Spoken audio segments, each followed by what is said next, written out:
പ്രവാചകൻ സല്ലല്ലാഹു അലൈഹി വസല്ലമ തങ്ങൾ പറയുകയാണ്, 5 കാര്യങ്ങളിൽ രണ്ടാമത്തെ കാര്യം എന്തെന്നറിയുമോ?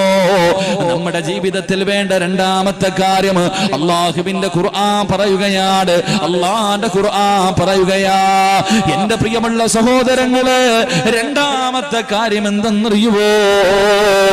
അല്ലാഹുവിനെ ഭയന്ന് ജീവിക്കുന്ന ഭാര്യയും ഭർത്താവ്, അല്ലാഹുവിനെ പേടിച്ച് ജീവിക്കുന്ന ഭാര്യയും ഭർത്താവ് നാളെ സ്വർഗ്ഗ ത്തിലും ഒരുമിച്ചായിരിക്കുമെന്ന് നബി മുഹമ്മദ് മുസ്തഫ സല്ലല്ലാഹു അലൈഹി വസല്ലമ തങ്ങൾ പറയുമ്പോ, അല്ലാഹുവിനെ പേടിയുള്ള ഭർത്താവ്, അല്ലാഹുവിനെ പേടിയുള്ള ഭാര്യ.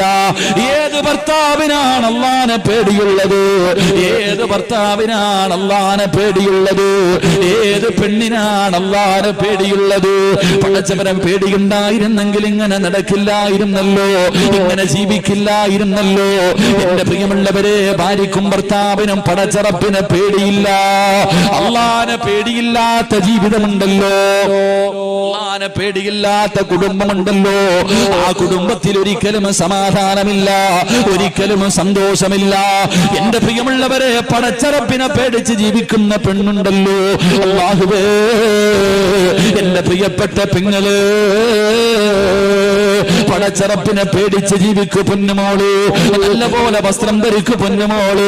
അല്ലാഹുവേ, പടച്ചവനെ, ഈ വഅദിന്റെ സദസ്സിൽ വന്നിട്ട് പോലും ശരീരം മറക്കാത്ത പെണ്ണുങ്ങളുണ്ടല്ലോ, തലമറക്കാത്ത പെണ്ണുങ്ങളുണ്ടല്ലോ. എന്റെ പ്രിയപ്പെട്ട പെങ്ങള്, നീ അല്ലാഹുവിനോട് സ്വർഗ്ഗം ചോദിക്കുമല്ലോ. എപ്പോ ദുആ ചെയ്താലും നീ ചോദിക്കും, പടച്ചവനെ സ്വന്തരട്. ഏത് സ്വർഗ്ഗമെന്നറിയുമോ? തലമറക്കാൻ മടിക്കുന്ന പെണ്ണ്, അത് പറയുന്ന പ്രവാചകരെ കുറ്റപ്പെടുത്തുന്ന കാലമോ? എങ്കിൽ എന്റെ പ്രിയപ്പെട്ട പൊന്നുമോള്, അല്ലാഹുവിന്റെ പ്രവാചകന്റെ പ്രിയ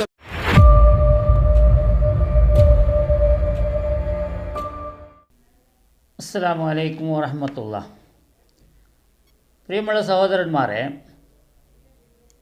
ഇവിടെ ബഹുമാനപ്പെട്ട സിറാജുദ്ദീൻ കാസിമി ഉസ്താദ് പ്രസംഗിച്ചത് നിങ്ങൾ അല്പം കേട്ടു. ഇതുപോലെയുള്ള പ്രഭാഷണങ്ങളെ നമ്മൾ സപ്പോർട്ട് ചെയ്യേണ്ടതാണ്.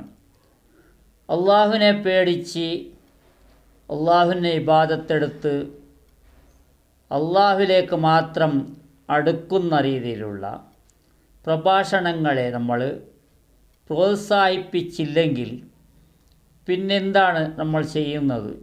ഈ ആലിമീങ്ങൾക്ക്, പണ്ഡിതന്മാർക്ക് എന്താണ് പണി? എന്താണ് അവരുടെ ജോലി? അവർ നമുക്ക് ദീനി പറഞ്ഞു തരേണ്ടവരാണ്. അത് നമ്മൾ ദീനിലില്ലാത്തവർക്ക് മനസ്സിലാകുന്നതല്ല. അവർ കരുതുന്നത് നമ്മൾ ചെയ്യുന്നതിനെ ചൂണ്ടിക്കാണിക്കുന്നത് എന്ന്. അവർ ദീനിപ്രകാരം ഇല്ലെങ്കിൽ, അവർക്കത് ഇഷ്ടമില്ലെങ്കിൽ, അവർ ടെൻഷനാകേണ്ട ആവശ്യമില്ല, ബാഡ് കമൻ്റ് ഇടേണ്ട ആവശ്യവും ഇല്ല എന്നാണ് എനിക്ക് പറയാനുള്ളത്. ഞാൻ ഉസ്താദന്മാർക്ക് സപ്പോർട്ട് ചെയ്യുന്നതല്ല, അവരുടെ വിഷയത്തിലേക്ക് മാത്രം നോക്കുന്നതാണ്. ഒരു ഉസ്താദിനെ, ഒരു സിറാജുദ്ദീൻ കാസിമിനെ സപ്പോർട്ട് ചെയ്താൽ അദ്ദേഹം നാളെ വല്ലതും പറഞ്ഞോ, അതല്ലെങ്കിൽ കറാമത്തിൻ്റെ കൂട്ടായ്മയായി ഒരുപാട് കറാമത്ത് പറയാൻ വന്നാൽ, കള്ളക്കറാമത്തുകളാണ്, സത്യകറാമത്തിനാരും പറയുന്നുമില്ല. കറാമത്തുള്ളവർ അതിനെ പറഞ്ഞ് നടക്കുന്നുമില്ല, അതിൻ്റെ ആവശ്യവുമില്ല. കള്ളക്കറാമത്ത് പറയാനാണ് ഇൻട്രസ്റ്റ് കാണിക്കുന്നത്. അത്തരക്കാരെ നമ്മൾ പ്രോത്സാഹിപ്പിക്കണോ, അതല്ല ദീനീ കാര്യങ്ങളെ മാത്രം പറഞ്ഞു തരുന്ന ഉസ്താദന്മാരെ നമ്മൾ പ്രോത്സാഹിപ്പിക്കണോ, അത് നമ്മൾ കേട്ട് അനുസരിക്കണോ എന്നാണ് നമ്മൾ തന്നെ തീരുമാനിക്കേണ്ടതാണ്. അവർ പറഞ്ഞതായിരിക്കുന്ന ചിട്ടവട്ടങ്ങളിൽ നമ്മളുണ്ടെങ്കിൽ നമുക്കെന്തിനാണ് ഭയം? അത് ഇല്ലെങ്കിൽ അത് വിട്ടുകള. അത് നമുക്ക് പെട്ടതല്ല, നമുക്കത് ചെയ്യാൻ സാധ്യമല്ല എന്ന്, നമുക്ക് ദീന് ആവശ്യമില്ല എന്ന് തീരുമാനിച്ചാൽ മതി. ആരെയും ദീനിലേക്ക് ഫോഴ്സ് ചെയ്ത് ആരെയും ഒന്നും ചെയ്യിപ്പിക്കാൻ കഴിയില്ല. പണ്ഡിതന്മാർക്ക് അത് പറയാനുള്ള കർത്തവ്യമേ ഉള്ളൂ എന്ന് മനസ്സിലാക്കണം. ഇത് ഇവിടെ ഒരു പ്രസംഗം കേൾക്കാം, പ്രഭാഷണം നമ്മുടെ സിംസാറുൽ ഹക്ക് ഉദവി ഉസ്താദിൻ്റെത്, അതും കേൾക്കണം സഹോദരന്മാരെ, പിന്നെ സംസാരിക്കാം. എന്ന് പറഞ്ഞത് നിന്റെ ദീനിനെ സൂക്ഷിക്കുവാനും പെണ്ണെ നീ പോകുന്ന വഴിയിൽ, നീ യാത്ര ചെയ്യുന്ന ബസ്സിൽ, നീ യാത്ര ചെയ്യുന്ന ട്രെയിനിൽ, നീ സംസാരിക്കുന്ന നിന്റെ കസ്റ്റമേഴ്സ്, നിന്റെ മുമ്പിൽ കയറിപ്പോകുന്ന സെയിൽസ്മാൻമാർ, നിന്റെ മുമ്പിലൂടെ കടന്നു പോകുന്ന സെയിൽസ് എക്സിക്യൂട്ടീവുകൾ, ഇവരോടൊക്കെ സംസാരിച്ചും തമാശ പറഞ്ഞും അന്യോന്യം മൊബൈൽ ഫോണുകൾ കൈമാറിയും വാട്സ്ആപ്പ് നമ്പറുകൾ കൈമാറിയും എത്ര ഫിത്നകളാണ്. അന്തസ്സിൽ ജീവിക്കുന്ന, അച്ചടക്കത്തോടെ ജീവിക്കുന്ന എത്ര പെൺകുട്ടികളാണ് സാമർത്ഥ്യമുള്ള പിശാചിനെ തലയിൽ കൊണ്ട് നടക്കുന്ന ചെറുപ്പക്കാരുടെ വർത്തമാനങ്ങളിൽ കുടുങ്ങിപ്പോയത്. എത്ര പെണ്ണുങ്ങളാണ് ആണുങ്ങളെ കുഴക്കിക്കളഞ്ഞത്, എത്ര പെൺകുട്ടികളാണ് അച്ചടക്കമുള്ള ചെറുപ്പക്കാരെ വഴിതെറ്റിക്കളഞ്ഞത്. അവസരമൊരുക്കിയത് ആരാണ്? ആരാ അവസരം ഒരുക്കിയത്? അള്ള പറഞ്ഞിട്ടുണ്ടോ ഇത് ചെയ്യാൻ? ഇല്ല. നീയായിട്ട് വരുത്തി വെക്കുന്ന വിനകൾക്ക് നീ തന്നെ അള്ളാഹുവിന്റെ മുമ്പിൽ മറുപടി പറയേണ്ടി വരും. ജോലിക്ക് പോവണ്ട എന്നല്ല ശറഈന്റെ അഭിപ്രായം. നിനക്ക് നിന്റെ ദീനിനെ സൂക്ഷിക്കാൻ കഴിയുമെന്ന് ഉറപ്പുണ്ടെങ്കിൽ, അള്ളാഹു ഹലാലാക്കിയ ജോലിയാണെങ്കിൽ, അന്യപുരുഷന്മാരുമായി ഇടപഴകാത്ത ജോലിയുണ്ടെങ്കിൽ നിങ്ങൾക്ക് പോകാം. ഇവിടെയും ഞാൻ പറയുന്നത്, ആവർത്തിച്ച് പറയുന്നത്, സുഹൃത്തുക്കളെ, ഞാൻ ഉസ്താദുമാരിലേക്ക് നോക്കുന്നതല്ല, അവരുടെ വിഷയത്തിലേക്കാണ് നോക്കുന്നത്. അത് നിങ്ങൾക്ക് പലർക്കും മനസ്സിലായിട്ടുണ്ട്. ഇതേ ഉസ്താദ് നാളെ വല്ലതും കള്ളകറാമത്ത് പറഞ്ഞുകൊണ്ട് വന്നാൽ ഞാൻ സപ്പോർട്ട് ചെയ്യുന്നതല്ല, അതിനെ ശരിയായ രീതിയിൽ വിമർശിക്കുന്നു, തക്കതായ മറുപടി അതിന് കൊടുക്കുന്നു. എന്തുകൊണ്ടെന്നാൽ കള്ളകറാമത്തുകളും കള്ള ഔലിയാക്കളും വളരെ നിറഞ്ഞിട്ടുണ്ട്. പുതിയതായിരിക്കുന്ന തങ്ങന്മാരെന്ന് പറഞ്ഞും പണ്ഡിതനെന്ന് പറഞ്ഞും പുതിയതായിരിക്കുന്ന കെട്ടിപ്പൊക്കലും അതിലവിടെ വല്ലാത്ത ഒരു രീതിയിലുള്ള. അടുത്ത ദിവസങ്ങളിലാണ് കൂറ തങ്ങൾ മരിച്ചത്. അദ്ദേഹം യഥാർത്ഥത്തിൽ നല്ല ആളാണ്, നല്ല ഒരു തങ്ങളാണ്. അദ്ദേഹം ഒരുപാട് ഇങ്ങനെ മന്ത്രം ചെയ്ത് ആൾക്കാർക്ക്, വേറെ ഒന്നുമില്ല, മന്ത്രം ചെയ്ത് ഇങ്ങനെ കൊടുക്കും. പലർക്കും സുഖമായിട്ടുണ്ട്, പലർക്കും ഇല്ലാതെ ആയിട്ടുമുണ്ട്. അതൊരു സാധാരണ ഉള്ളതാണ്.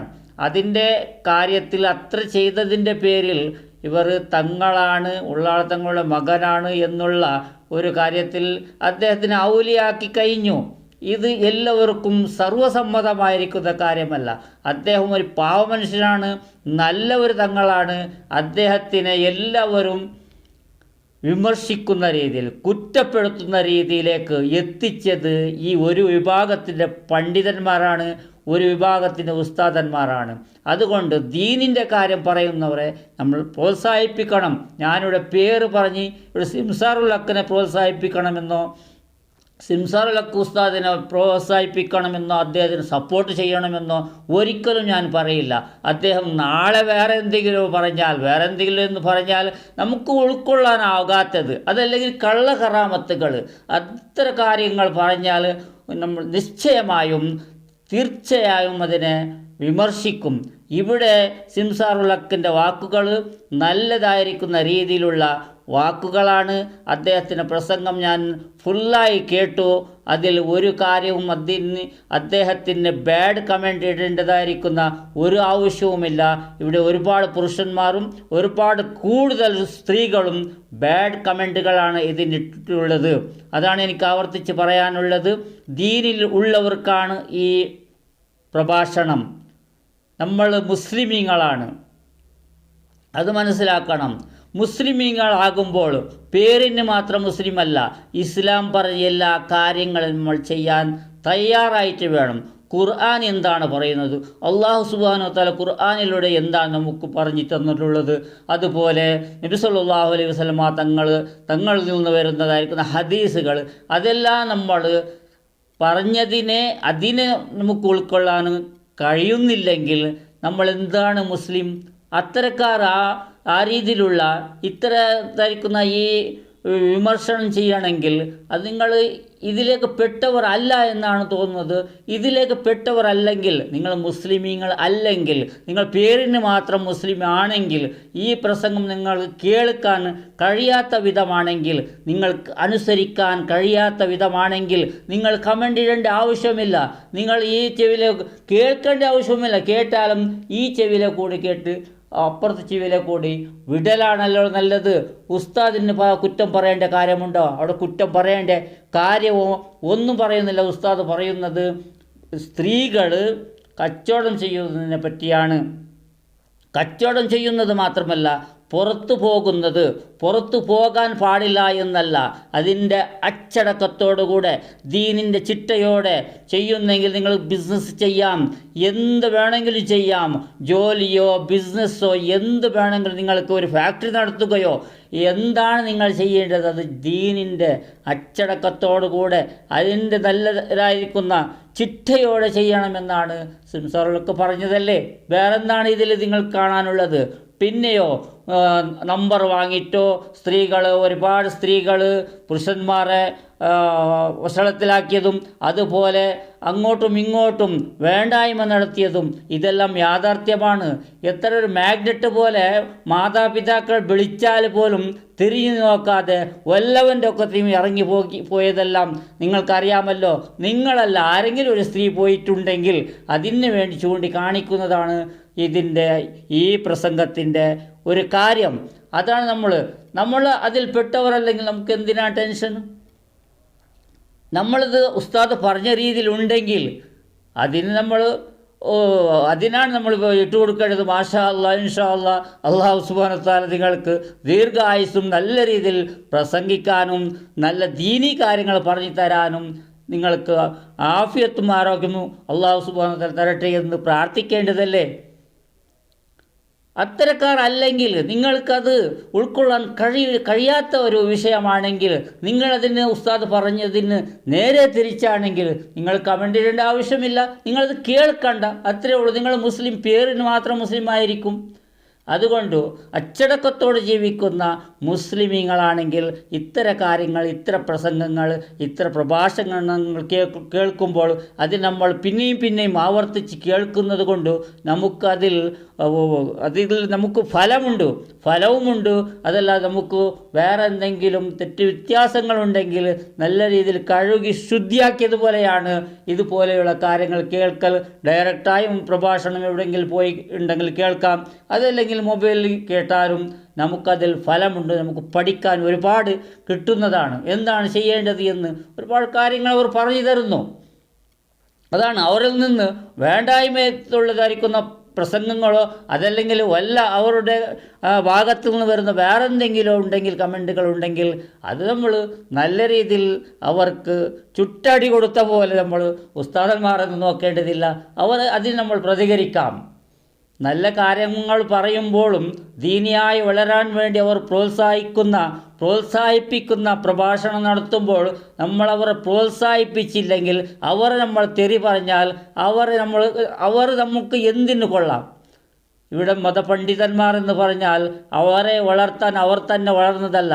ഇവിടെ സാധാരണക്കാരായ പാവങ്ങളും സാധാരണക്കാരായ പണക്കാരും ഇതിന് വളരെ വർഷങ്ങൾക്ക് മുമ്പ് തന്നെ ഇതിനെ വളർത്തിയെടുക്കാൻ പണ്ഡിതന്മാർ നമുക്ക് വേണമെന്ന് വളർത്തിയെടുക്കാൻ എല്ലാ കാര്യത്തിലും സഹകരിച്ചു കൊണ്ടേയിരിക്കുന്നു. എത്ര ദരിദ്രനായാലും പള്ളിക്ക് കൊടുക്കുന്ന കാശ് കൃത്യമായി കൊടുക്കുന്നു എന്ന് പറഞ്ഞാൽ ഓരോ ഉസ്താദിനും ഓരോ പള്ളിയിൽ 4-5 ഉസ്താദന്മാരുണ്ട്. അവരെല്ലാം പോറ്റി വളർത്തുന്നു, അവർ സംരക്ഷിക്കുന്നു. അവരുടെ കാര്യത്തിൽ എല്ലാം അവർ ഒരു ജോലിയും ചെയ്യണ്ട.